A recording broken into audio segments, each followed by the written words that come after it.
عدالتی حکم پر عمل درآمد نہ کرنے پر چیف سیکرٹری سندھ کو نوٹس جاری کرتے ہوئے 9 مارچ کو سندھ ہائی کورٹ نے طلب کر لیا۔ تفصیلات کے مطابق اگست 2015 سے تنخواہوں سے محروم بلدیاتی اداروں کے ٹیچنگ نان ٹیچنگ اسٹاف کی جانب سے دائر 8 آئینی درخواستوں پر دیے گئے مشترکہ فیصلے کے مطابق گزشتہ سال 27 مئی عدالتی حکم پر چیف سیکرٹری سندھ کی سربراہی میں اسکروٹنی کمیٹی قائم کی گئی تھی، جو 8 ماہ گزرنے کے باوجود اپنا کام مکمل نہیں کر سکی۔ گزشتہ روز جسٹس ندیم اختر اور جسٹس عدنان الکریم میمن پر مشتمل ڈویژن بینچ نے اسکروٹنی رپورٹ پیش نہ کرنے پر چیف سیکرٹری سندھ کو طلب کرتے ہوئے عدالت نے سماعت 9 مارچ تک ملتوی کر دی۔ ملازمین کی جانب سے کیس کی پیروی کرنے والے وکیل سید شجاع النبی ایڈوکیٹ کا کہنا تھا کہ توہین عدالت کی درخواست اور سپریم کورٹ کی جانب سے MIT لیٹرز جاری کیے جانے کے باوجود اسکروٹنی کمیٹی تاخیری حربے استعمال کر رہی ہے اور 8 ماہ گزرنے کے باوجود گزشتہ تاریخوں پر بھی اسسٹنٹ ایڈوکیٹ جنرل سندھ کی طرف سے پرانی رپورٹس پیش کی گئی، جس پر عدالت نے برہمی کا اظہار کیا۔ سنیے شجاع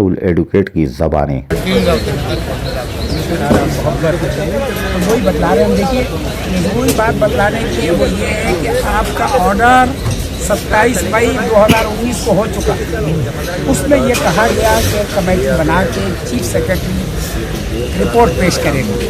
چیف سیکرٹری صاحب کیا کر رہے ہیں کہ بجائے 3 مہینے کے ادھوری رپورٹ بناتے ہیں اور ہر بار وہی پیش کرتے ہیں۔ اس کی بھی ڈائریکشن دی بتا دیا، اگلی بار وہ بلوائے بھی آرڈر کی کافی ہوئی تھی۔